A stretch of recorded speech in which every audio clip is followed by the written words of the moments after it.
Happy Tuesday. Happy Tuesday. It is Tuesday, January 25th in the year 2022, and welcome to another edition of Tuesdays with Thom, brought to you by the Best Girl Consulting Firm.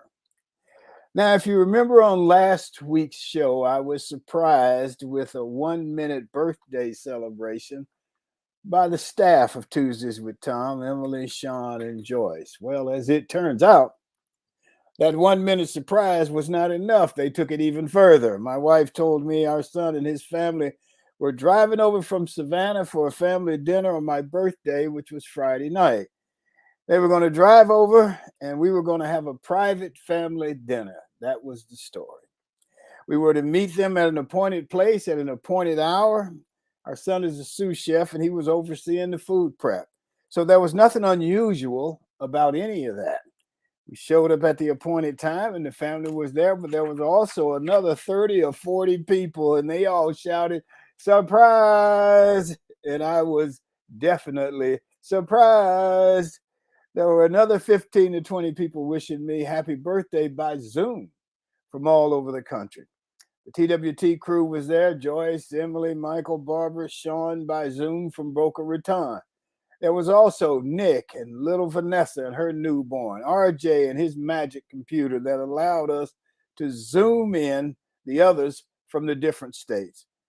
Parker, the quarantined grandson back in Savannah, Sharon, who worked with us in Birmingham many, many years ago, Jack and Epi, Art and Carol, Marvin and Helen, Sam, whose class at Auburn I speak to every year, neighbors Charlie and Maria, Ron and Judy, our son Dixon, daughter-in-law Sissy, grands Lexi and Jenna made sure things ran smoothly. During the speech time, they all told funny stories about me. I joined in and told funny stories about myself. The party was not a big raucous affair. Instead, it was overall quiet with good food and a few good speeches. People there represented the last 25 years of my life. Thanks to all, it was a wonderful surprise. Another surprise on this past Friday was to reconnect with Louis Graffio. Louis and I went to 4 years of high school together. What was remarkable was we were born on the same day, January 21st, 1952. We always thought that was pretty cool. And Louis, it was good to reconnect. So thank you all again. If I didn't call your name, know that I appreciate you in the evening very much. Love to all. And now, on with the show. Our G-list guest for today is Mark Jackson. Mark is a diplomat, an entrepreneur. We look forward to talking with him. Of course, the G-list is sponsored by Mainstream Financial. Mainstream Financial brings financial vision and clarity to your retirement plans. Talk to the folks at Mainstream Financial because you don't want your money to run out before you do. Okay, this edition of Tuesday with Thom, of course, is sponsored by our partners, the Best Girl Consulting Firm. Best Girl has been providing customized solutions to executive issues for 34 years. Let's hear from Best Girl. Best Girl is a consulting firm that provides customized leadership, access and inclusion, public relations, communications, and organizational consulting services. Clients include Fortune 500 companies, utilities, higher education institutions, small businesses, and associations. Best Girl's team of consultants, led by Joyce Gilly-Gossam, Emily Hedrick, and Sean Jones, partners with business and education clients to promote organizational effectiveness, communication, motivation, and leadership, with always an impact on the bottom line. Best Girl's customized consulting services include strategic planning, corporate communication, executive coaching, fundraising, and economic development. It's a solution that fits your needs. Okay, let's get to the roundtable regulars and introduce Barbara Wallace Edwards and Michael Walker. Barbara Wallace Edwards is in Birmingham today, I think, but Barbara's always having these adventures. Whether it's in Mobile or whether it's being locked in her garage or whether it's her internet not working or whatever, there's always some adventures that Barbara has. So Barbara, tell us about your latest adventure. Good morning, Tom. I'm Yeah, sorry. But how you doing? there's nothing dull about my life. I can tell you, it's never a dull moment. Had a wonderful, wonderful weekend there in Florida, celebrating your birthday with you. Got a chance to visit with you and Joyce and other family and friends in your home, lovely home, and just had a great weekend. And I come back to Birmingham on Sunday, and I realized that my keychain has broken, and I've lost not only the handle off of the keychain, but the one of the keys was missing, which was the key to the door to my house. So get back and I called AAA. I had the premier AAA service, which includes lockout from home as well. So I called them and they told me they were dispatching someone would be there in 30 minutes. And they kept telling me this like every hour. And of course, no one was coming. And so finally, about 12:30, 1 o'clock in the morning, I've called and I said, okay, tell me who's coming. I want to know when they're supposed to come. You know, what's the ETA estimated arrival time? They said, well, we've dispatched, and they gave me the name of the company, and they said they're coming. I said, where are they coming from? That will give me some type of idea how long I'm going to be sitting here. Do I need to go to a friend's or neighbor's house or something? And they said, they're coming from Irving, Texas. It's like, Irving, Texas? That can't be right. I said, do you realize I'm in Birmingham, Alabama? So needless to say, they made a mistake. That wasn't the right person they contacted. And again, let me on. And finally, at 3:30 in the morning, wow. I talked to the customer service representative. She said, "Ma'am, I'm so sorry. They've been misleading you all along. We're having a shortage of staff because of the COVID situation, and so we can't find a locksmith that's open that can come out to you until 8 o'clock in the morning. Probably is going to be the earliest." And so at this point, it's too late to go to anyone's house. I'm safe in my garage inside my car, but it was 28 degrees outside. So it's cold out there. It was really cold. And needless to say, they sent someone at 8 o'clock and it was someone that only opens car doors. They couldn't open them to get me in the house. Oh my goodness. So I finally got in the house about 11:30 yesterday morning. Wow. Yeah. And you started at what time?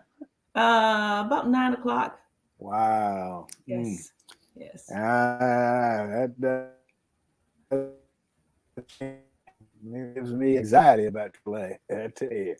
You know, I don't know, but you may want to. If I'm locked in my garage, I can get in the house because I got one of those little magnetic boxes that I hide in the garage. Yes. And so I can always get in the house. Yes. So you may want to think about that. Don't worry, I'm taking all kind of precautions now. I told all my friends and family that live here, they will have a key to my house. Not only that, I'm hiding one in the garage, which I had at one point, and I gave it to someone else that was staying here for a while, and I forgot to get it back from them. So every week I go out, I was like, I'm going to make another key and replace that one. Well, I never did because I have keys on both key rings. I'm good. Yeah. Not anymore. Not anymore. Well, that's tough. Yes. And the fact that they kept leading you on was really horrible. So I mean, if you had known you were going to be out all night like that, you could have gone to a hotel or something. Absolutely, that's the same thing I said. Had I known at an earlier hour, I could have made other arrangements, going to a hotel again. I had friends and family saying, "Just come over here," and of course, I'm in the car, so I don't have a wall charger. I just have my car charger. And if I turn the car on in the garage, I'm afraid I'll die from the exhaust fumes from the car. So I was just in a pickle. At one point, the phone died. It was terrible. Oh, yeah, man. That was, Well, you're here now and you're safe and warm and we're glad that you are. And that's great. You. So did you guys give the audience your impression of the party and what happened and how things went and all that wonderful stuff? It was a fabulous party, Tom. I had such a wonderful time. We say our table was the live table. I sat with some wonderful people at the party. But the entire room, just the total environment was great. Just to see the look on your face when you walk through that door. I captured a lot of photos, and my sister was there, Lori, and we sat with the people from Auburn, Nick Davis, and Sam and his wife Patty, and Michael and Chris from Atlanta. We had a marvelous, marvelous time, and it was just wonderful meeting your family, your son Dixon and his wife and children, and just your friends from way back when and new friends. It was absolutely phenomenal. It was great. It was great. And then you guys came over the next day, and everybody came over, and we watched a little TV, and mainly talked, and yes, it yes, was very good. So got a chance to tour your beautiful home and relaxing right there on the waterfront. It was absolutely fabulous. I thoroughly enjoyed it. It was well worth me spending 14 hours in the garage. I don't know about that now. But good deal. Yes. Well, let's hear from Michael and see what he's got to say about it. Good morning, Michael Walker. Well, good morning, Thomas, and good morning, Barbara. Barbara, let me say I'm so sorry you had to spend 14 hours in your garage, all cold and everything. I hope you don't get a sore throat or anything else like that as a result of that. Well, I'm monitoring things on a daily basis. So if something happens, I'm getting an attorney. I'll be contacting AAA for sure, which I've already had conversation with them. So they are aware that it may be coming. Yeah, that's horrible. Well, I guess if you have some medical issues, AAA will get a surprise bill. Yes, they will. That's amazing. Well, Michael, you were there, so I see you can keep a secret too, huh? Yes, Tom, and I think they were concerned about me keeping the secret.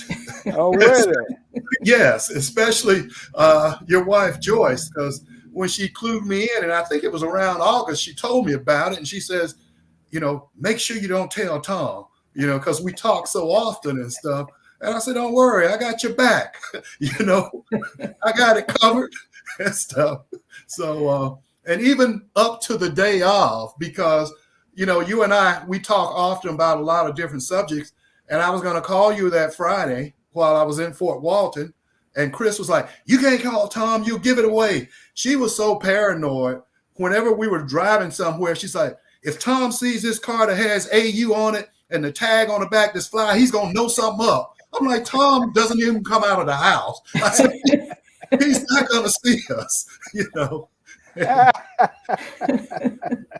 And I was gonna call you and say, hey, Thom, how's the weather down there in Fort Walton? Here it's cold and stuff. You can't call him. If you call him, he'll know you down here in Fort Walton. The phone will give you away. So I just snuck out and text you. So that's why you and I were texting.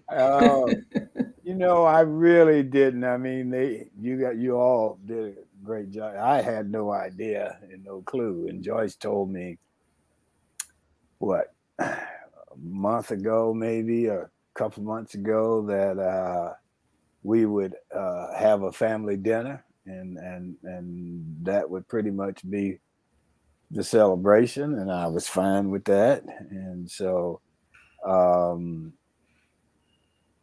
I walked in there and saw all those people, it was like, oh my goodness, they got me. That's all I can say. They got me.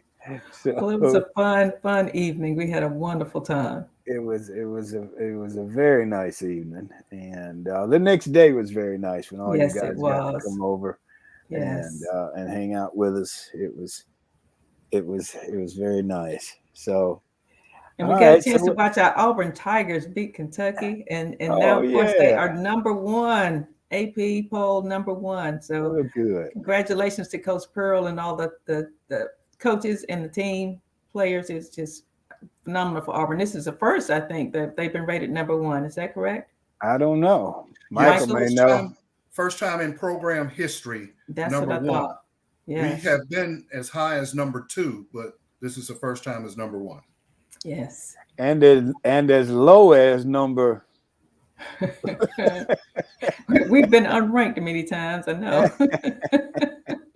Oh man, Pearl has done an incredible job. There were times when hey man, you could just go over there and buy a ticket and walk down there and sit behind the team, Right. and lean over and say, ask the coach, hey coach, what's the score, man? What's next? Not anymore. I don't know if you saw the videos and the photos, but there were students camped out 2 days in advance, make sure they could get into the game. So the football team and Coach Harrison and Coach Pearl and the basketball team and the women's Coach Williams and the women's basketball team, they all came out and brought food and hot drinks for the students that were out there in line on Friday night. So I think it was a wonderful atmosphere. Why were they in line? Because they use their student ID to get into the game. They don't get tickets in advance, I understand. Now, so if they don't get in line, they may not get into the, to the game. And they're so interested in being right there on the front row and center, they want to make sure they get in. So if you have a student ID, you still might not get in the game? That is so true. It's limited, it's limited seating. Yeah. Well, back when we were at Auburn, we had the Coliseum, which I think it would seat 20,000 people or close to it, Like and now this new arena is only about 9,000. Right. So it's a sellout. And I hear that tickets are easier to get for Auburn on the road than they are here in Auburn. Oh, yes. Someone said the ticket to the game on Saturday was going on, I think Ticketmasters or StubHub or one of those for like $1,200 a seat. So, Wow. yeah, they're pretty popular right now. Well, so I guess the students did lose out then. They Yes. can't get Yes. in. Well, Bruce Pearl went out and gave them pizza, he and the basketball team, the night before when they were camping out. And they really appreciated that. And he was advocating to get a pit fire there in front of the arena so that when they sit out, they can be warm or stuff. Yes. Okay. Well, you ought to seat the students first and then let the other people come in and find seats. But it doesn't quite work that way No, anymore. it doesn't work that way. Yeah, exactly. What else you guys got? What else going on? Well, Thom, I'd like to let our listeners know that, we talked about the COVID tests. The viewers. Okay, viewers. And listeners. Okay, go ahead. They are giving out COVID tests, and Senator Edward Markey and Richard Blumenthal, they are calling for an investigation from the Federal Trade Commission to talk about the reports of price gouging on COVID testing. And some of the manufacturers can manufacture a COVID test for $2 and they're selling it for $20. And then the stores like Amazon, Walmart, Kroger, and what have you are marking it up higher. So there's an investigation going on with that. And in order to kind of combat that and make sure people from social economic disadvantaged backgrounds, the White House on Friday, they have decided to put up a 1-800 number, which is 1-800-232-0233, so that people that cannot get on the website and order COVID tests, they can call in and get those COVID tests sent to them for free. And they also set up a text-based line for the hearing impaired, and that's for people that can call in at 1-888-720-7489. And the operation will be open from 8 a.m. until midnight Eastern Standard Time, 7 days a week. And they're trying to make sure that people from underserved communities can get the COVID test that they need without having to be price gouged and what have you, as well as people that do not have internet. Right. Okay. All right, Barbara, you got anything else you want to tell us? I was just going to say, in addition to that, the U.S. government is also has ordered, I don't know how many masks, thousands of millions, I think, of masks, and will be distributing those to pharmacists across the country. And you can actually go into a pharmacy and receive KN95 masks. I think 3 per person, and I think they'll start distributing those by the end of this week. Okay. All right. Sounds good. Anything else before we move on? Okay. Well, let's go to the G list. The G list is where everybody's a star, sponsored by Mainstream Financial Group. Mainstream Financial provides financial services to both individuals and businesses. Let's hear from Mainstream. Mainstream Financial Group provides financial services for both individuals and businesses. Mainstream's mission is to understand the unique needs of every client and work closely with you, assembling a team to develop and manage your resources to help you accomplish your defined financial goals. Mainstream financial professionals will provide you with a complimentary, no obligation financial review. Now, these professionals can then offer you custom advice to mend together the pieces of your financial life and come up with a plan that is truly comprehensive. Mainstream Financial assists retirees and those close to retirement in planning for a secure retirement so not to run out of money during your lifetime. You can take advantage of opportunities with tailored advice and the resources to act on it. Mainstream Financial Group, www.mainstreamfg.com, 205-324-0589. Mainstream Financial provides financial vision and clarity. You don't want your money to run out before you do. Okay, let's get to our G-list guest for today. Remember, Hollywood has the A-list, and here on Tuesdays with Thom, we have the G-list, where everybody is a star. And today's G-list guest is Mark Jackson, diplomat, entrepreneur, community leader, and family man. Mark, how are you this morning? Thom, I'm doing fine. Good, good. Now, we're going to start off and talk about you are the Consul General to Japan. Of Japan to the state of Alabama, the Honorary Consul General of Japan. So tell us what that means. Give us a little indication of what you do and that kind of thing. Be happy to. It's a really cool position to have. Every now and then, in certain states, a country such as Japan will have such a economic impact that they need some homeboy, if you will, to represent them in their interest in that state. I think we have about 16 of those throughout the United States, Alabama being very important to Japan. They chose a fella in Mobile many years ago named Mr. Rambo.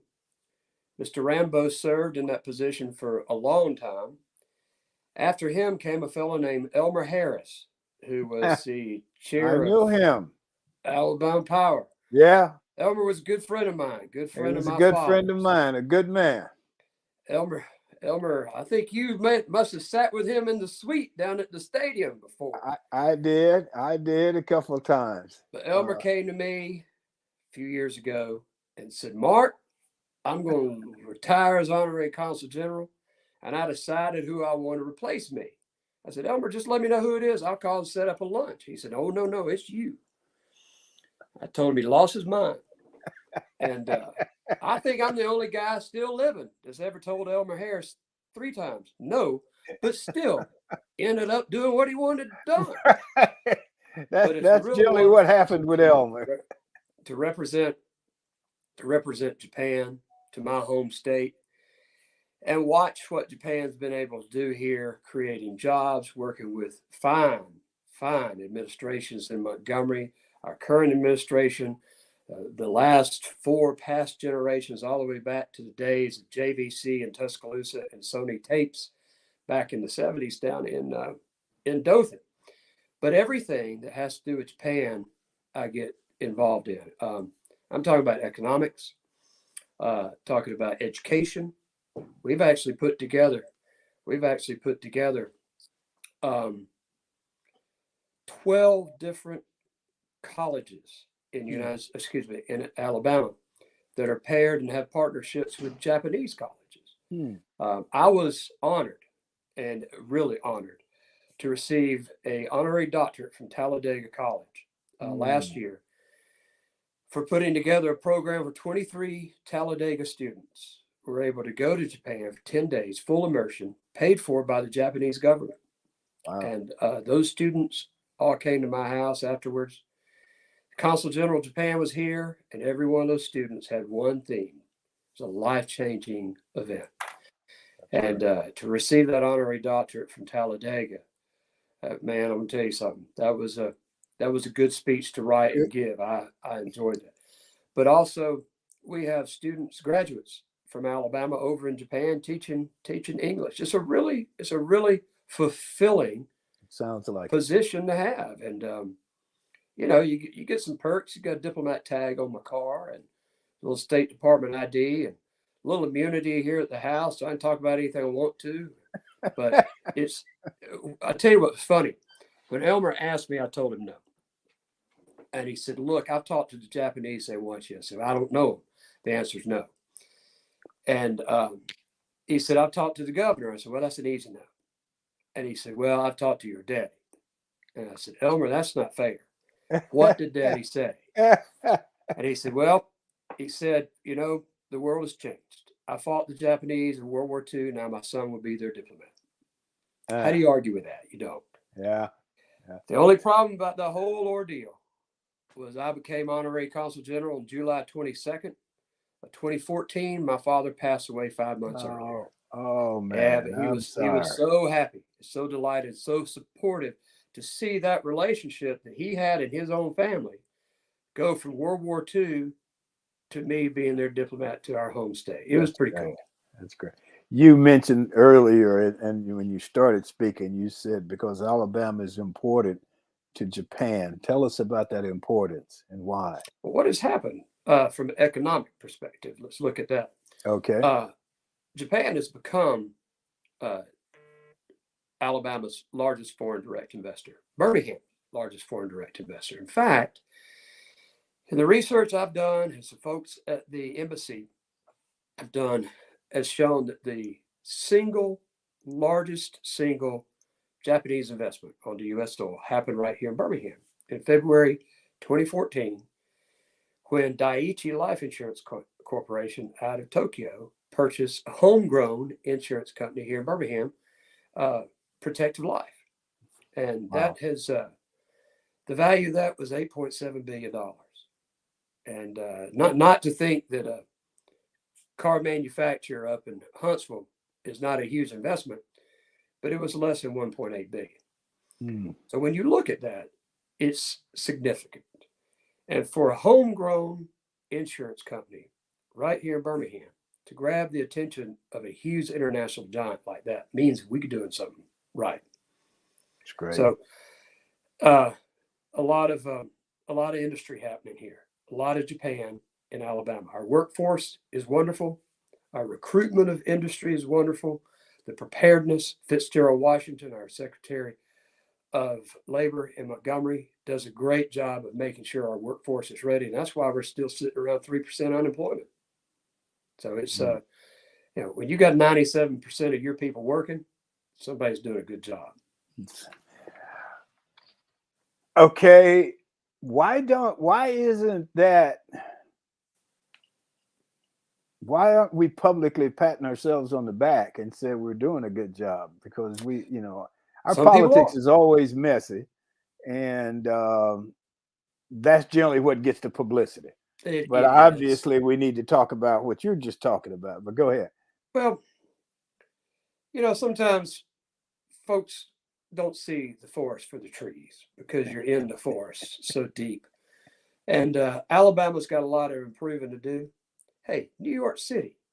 Well, everywhere does. Chicago, Atlanta, Columbiana. Every town has got, and every state, every country has got room for improvement. But if you look what Alabama's done in my lifetime, you look at race relations. I was born in 1962. We all know what's happened then. And here, we have gone so far past and made so many strides. We just had the Lord Mayor of Belfast, Ireland, at our home Saturday night for dinner. Governor Siegelman was a guest. Mayor Bell was a guest. And we talked about how far we have come since those issues. And those issues being overcome have produced a marketplace to where all of us are recruiting industries from around the world. What does that do? It brings more people into our cities. It creates better school systems because it creates better tax bases. And that's a solid truth of economics 101. However, shouldn't we be out making sure that we don't export our graduates? There's no reason for Atlanta to get our college graduates. There's no reason for New York City to get them. But what's happening, what I've seen, what I've observed through our education system and the economic opportunities here, we are now importing talent. We're taking Atlanta students. We're taking New York students. Used to, people would say, why Birmingham? With a question mark at the end of it. Now it's Birmingham, exclamation point. I was in Leadership Birmingham 2012. Met a fella in my class from Chicago. He said, you know something, I never thought I liked Birmingham. But I tell you something, I'm here to stay. I've even bought a burial plot here. I think we're on the right path. Good. Folks don't need to give up hope. We've got some good leadership in our towns, all the way from the classroom, all the way up through the top leadership, and I'm happy to be a part of that and to watch it grow. Leadership Birmingham is a great thing for the city of Birmingham and the state of Alabama. I was in Leadership Birmingham. I think it was like 87, 88, something like that. We had a great group. Elmer was in there. And a lot of good things have happened as a result of that year we spent together. I learned a lot about my town. Yeah. In that year. Opened my eyes a whole lot. And I believe it made me a better person. I would agree with you for myself. Yeah, definitely. So, but you know, it's been documented. Go ahead. It's been documented. The 2012 class was the best one. I think they said you guys were at least number 2 or 3 behind 87. There you go. It was it was one of the best things in my professional life that's happened to me. I thought it was just wonderful. And they force you into situations that normally you never would walk into. Yeah. And you've got to understand it, and you either accept it or you don't. Well, and as I said, it opened my eyes to the history of my town, and showed me that although folks look different than me, talk different than me, have different religious perspectives, different sexual persuasions, different ideas about sitting and coach or first class. Doesn't really matter. We're all here together to make this place a better spot. I think it would be interesting to be in Leadership Birmingham or Leadership Alabama or any leadership programs right now with the COVID. I think that would be very interesting as to how they navigate and negotiate that. If they're fussing over the mask mandates and all that stuff. Somehow or another in Leadership Birmingham, you're always able to overcome things and to get to the heart of the matter. And because we come together. Hopefully they're doing that. Yeah. It's all about inclusion. It's not about tolerance or intolerance, because those two have the same basic root. Intolerance means I don't like you and I want to deal with you. Tolerance means I don't like you, but I got to deal with you. Inclusion, we're all together. There you go. I think that's what Leadership Birmingham, it throws you into that. I love it. Do you speak to the group about your role as the Consul General to Japan? I haven't been asked. Maybe. Okay. I think I'd be ready if I was asked. They should ask. Maybe we'll put a bug in somebody's ear. How about that? Let's get Michael and Barbara on here. They got some questions. Barbara, where are you? Well, Thom, let me tell you one thing that you don't know. Okay. Now, one night I was watching one of my favorite TV shows some time ago. Okay. A little show called In the Heat of the Night. Oh yeah, I'm familiar. Came across a guy named Ted Marcus. You know about Ted, huh? Yeah, I do. And I want to tell you something.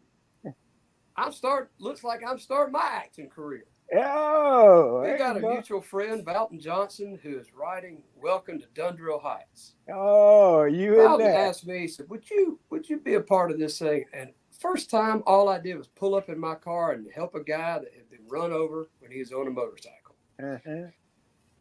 And Valton said, Mark, I have written you into this thing. You know what he wrote me in? What? an unscrupulous attorney named Mike Flanagan. And I'm having a lot of fun with that. Now, do I ever think that I will rise to the level of Ted Marcus? No. You know what, though? The unscrupulous characters are the most fun to play. They are. You know, I went up for a job once, and it was, boy, this guy was nasty. He was just nasty. I loved him. And the guy told me he couldn't hire me. He said, "You're too nice for this." I said, "Man, I can be nasty, you know. Let me be nasty." So, Barbara, you got some questions?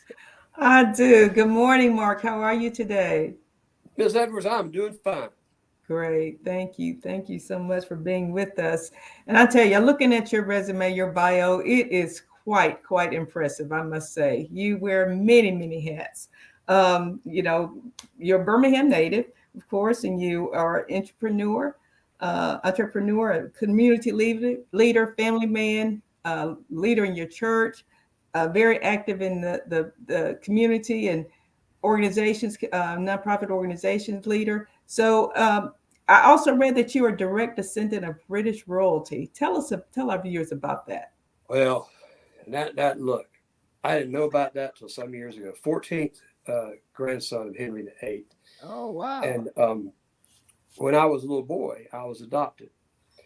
And that family are the Parrots. And they come from a guy named Sir John Parrott. And what was interesting about Sir John Parrott, as he got older, the king actually appointed him to oversee Ireland. The king became was the de facto leader of Ireland, King of Ireland. So he appointed Sir John Parrott to go over there. And then all these years later, I start dating this really nice girl, and we get married. And she is part of the Cork family from County Cork, Ireland, and Antrim. And we end up having two fair-skinned, blue-eyed, red-headed boys. And when you go back and look through that, it was illegal in Henry VIII's time for British people to marry into Irish families. So consequently, wow, there has never been a marriage of that bloodline in Ireland until me and Allison got married, and it's been a cool 25 years thus far. Wow. But yeah, I did not know about that till we started doing some research and learning about my birth family, and that was cool to learn. These people came from England, North Carolina, Cherokee County, Alabama. Some of them ended up settling in Silicaca. Isn't that pretty cool? Wow. That is so cool. Good deal. Yes. Deal. Okay. Barbara, you done? Never made me any money, but that's okay. It's pretty cool. Well, the story counts. The story it does. There you go. Michael, you got a question? Absolutely. Mark, thanks for being with us, and I want to commend you on your many accomplishments. My question is, what would you say is the main reason that the state of Alabama has been so successful in cultivating the relationship with Japan and turning that into the investment that it's become? Well, when you end up having a fellow like Elmer Harris, who created the Economic Development Partnership of Alabama through his efforts in the power company, he sat behind a desk that wielded a lot of power. And he was able to call on that power and those people in power to start recruiting. Japan at the time with Sony magnetic tapes, and which went to Dothan, and then subsequently JVC. Elmer's idea was very simple. The more factories, the more houses, the more light switches. He was chair of Alabama Power. It was a good leadership move for him to make. Yeah. But then you go back and look at the governors that we've had. Jim Folsom. Jim was very instrumental in bringing those Japanese firms. Past him, Bob Riley. Governor Siegelman. Wow, Governor Siegelman was very active internationally. Governor Siegelman put together a really good leadership group at ADO, the Alabama Development Office, which has now become the Alabama Department of Commerce. After Governor Siegelman, you ended up having Governor Bentley came out after Riley. And Governor Bentley was very tuned to the international workings of Alabama. Bob Riley was as well. But the governor we've got today has assembled a team that is focused on making this state have one of the lowest unemployment rates in the country. And she did that by keeping on a guy named Greg Canfield, who's our Secretary of Commerce. Canfield has been wonderful in getting on airplanes and going and meeting with foreign leaders, top brass of different companies, and telling them about Alabama and what all we have to offer, and then being able to prove that by our lower taxes, our high standard of living, and then being able to have a good partnership with Secretary Fitzgerald Washington, who the governor appointed some years ago as Secretary of Labor, to make sure that we have a workforce that is ready. And when you look across the spectrum of international companies, British, French, Portuguese, Japanese, German, South Korean, all throughout the state, it brings a true international footprint to Alabama. And I gave a speech one time, actually in a wonderful university down southeast of Birmingham, right down Highway 280 in Auburn. Gave the speech to their international department, and I said, if you don't think the world is its own global marketplace and you're a part of it, stand up right now and take off every bit of clothing you have that was not made in the United States. I dare either one of y'all to do that, because we'd all be sitting here unclothed. Right. Because the world is a global marketplace. And Alabama's had leadership at the top that has recognized that. So I hope that answers your question. That's great. It does. It does. Absolutely. I guess the follow-up question, do we have anybody that is in your position that is dealing with China like that to bring? China does not have a honorary consul general to represent them here in the state of Alabama. Germany does. A fellow named Michael Johnson, who's always done a wonderful job. Even Guatemala, Ukraine, but China has not appointed an honorary consul to take care of their efforts in the state of Alabama. Does Japan have honorary consuls in other states in the United States? They do. Okay. I think there's about 16 of them. Okay. Not every state, but the ones that play a really, they've got a good investment. Okay, that's smart. Barbara, Michael? I do have another question for you. As chairman and CEO of Moreson Conferencing, which is a global provider of teleconference services, I would imagine your business has really taken a huge jump since the beginning of the COVID pandemic. Can you talk about that? I can, and yes, it has. I started Moreson in 1996.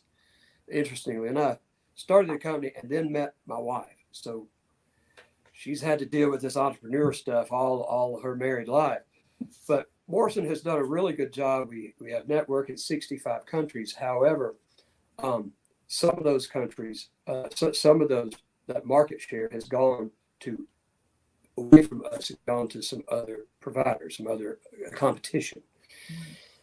Which means that Moreson is starting to do a little revamping ourselves. And on the horizon will be a new service coming out.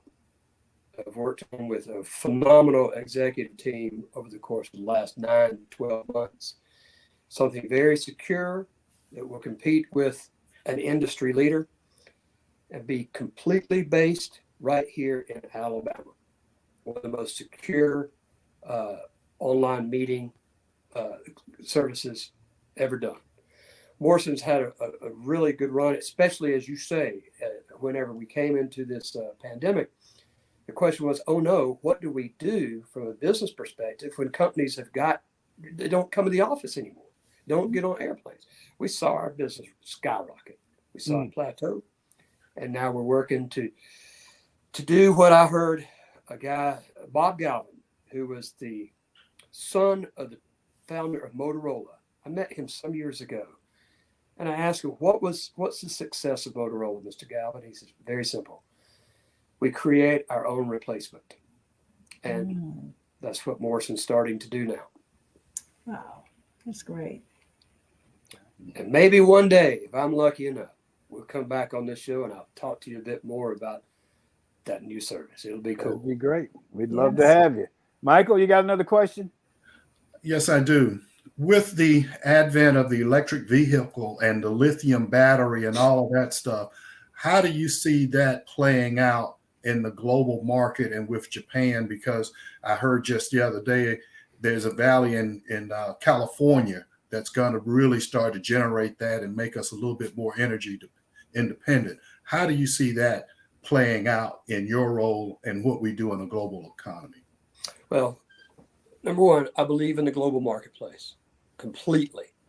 I'm not a protectionist at all. But I also think that with what we have seen here lately, especially during this pandemic, we need to create our own products. And if we can create chips to put in our cars, that'll be wonderful. If we could create our own masks, we create our own pharmaceuticals, that would be wonderful. When you put people back to work. But when you go and look at where we're headed, like it or not, we're headed toward zero emission automobiles or lower emission automobiles. As we find lithium around the world, I think the United States has got the workforce to be ready to be able to build those cars and create those batteries here so that we're not dependent upon other countries. Number one, I think for all of his, whatever you want to call Donald Trump, his idea was put America back to work. Look what he did with Keystone Pipeline. To get to a point where we are energy independent is wonderful because you can't do anything without energy these days. I walked in my office right here. What's the first thing I did? I flipped on a light switch. Yeah, I'm going to get my car today. What am I going to do? Touch a button. Energy is being used. And I hope that this administration that we've got, who has the right idea, in my opinion, about these electric automobiles, I hope that we can continue to make that happen and develop that infrastructure across the United States, across North America, to make that a reality. I also have asthma, so we don't have a gas-powered lawnmower. We have an electric lawnmower. Cleaner air, healthier people. There you go. Okay. All right. Either one of you guys got anything else? Yes. Go ahead, Barbara, and then I'll follow. Ladies first. Thank you. I was going to ask you, Mark, about your hobbies. I understand that you collect champagne and some vintage champagne and also limited production automobiles. Tell us about those hobbies. Well, what's interesting about the champagne, I don't drink. Somebody asked me one time, you've got a 1962 Dom Perignon. Yeah, what's it taste like? I'll never know. Number one, I ain't going to drink any wine that's as old as I am. But it was a hobby that I started in college. I bought this bottle of wine for a song. And I thought, wow, I wonder what'll happen if this thing stays in my cupboard for a long time. Well, what happened was, all of a sudden, I was having a conversation with a gentleman. He said, how much you want for that thing? I paid like $50 for it. In college, is a lot of money. I sold that thing for $400. Wow. And I've always thought that what's interesting is things that are as old as me. So I started the Dom Perignon collection from 1962 to current.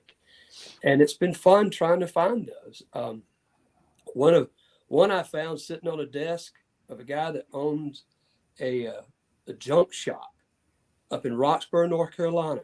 He was using it for a paperweight. So it's just kind of been an obsession, if you will. Yes. And the automobiles, I have been a car guy since I was born.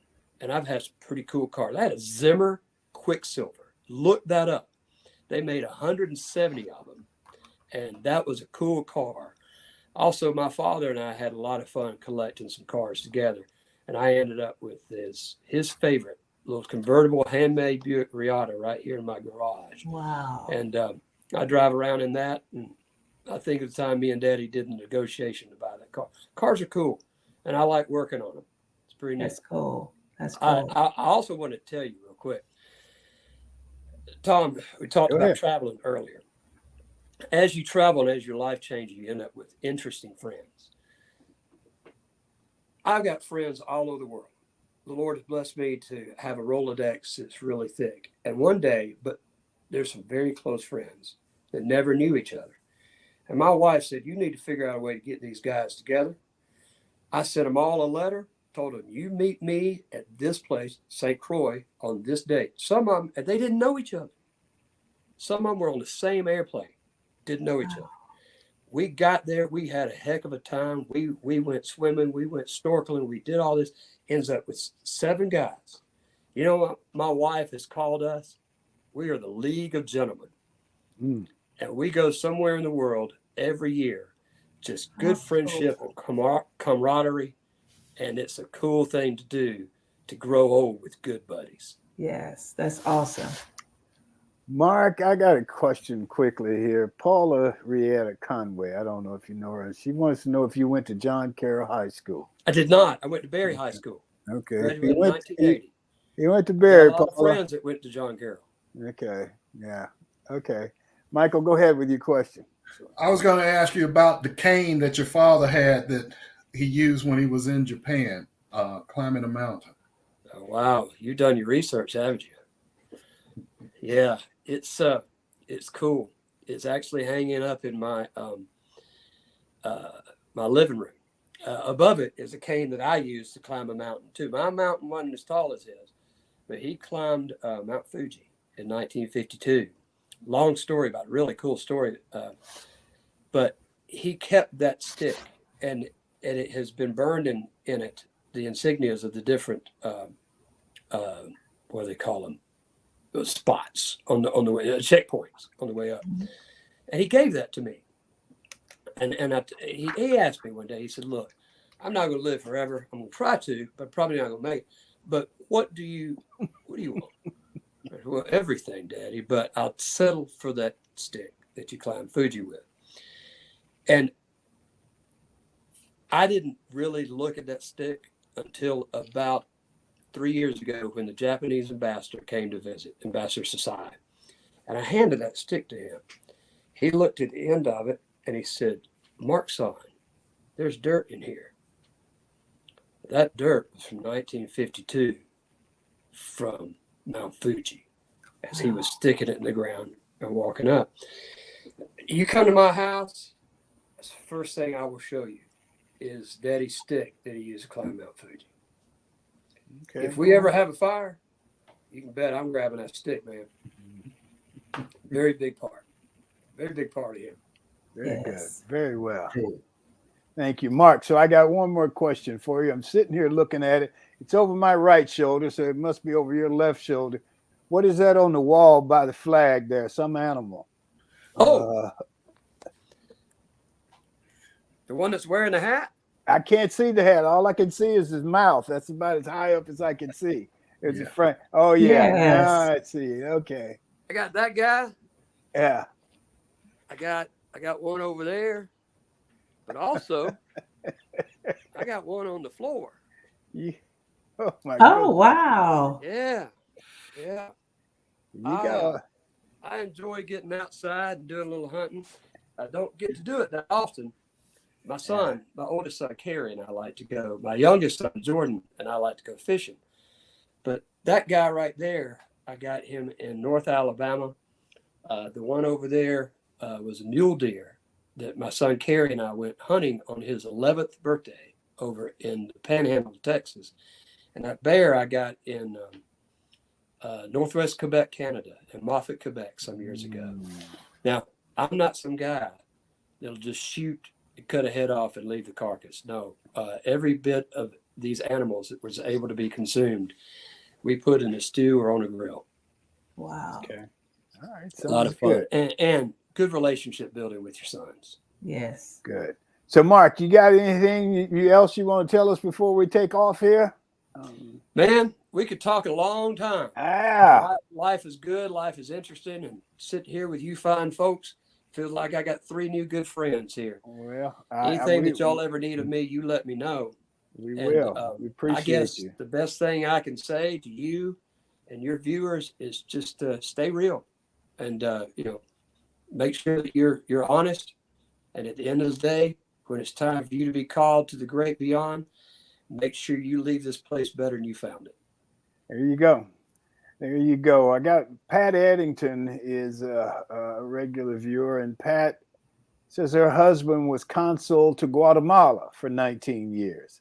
Oh, wonderful. So she said, I saw firsthand the importance of having consuls. Yes. Yes, indeed. Very well. It's a big responsibility to represent a country, its leadership, its people, to your home state. Mm-hmm. Mm-hmm. Okay. Well, thank you very much, man. We appreciate you. Yes. Let's give him a hand.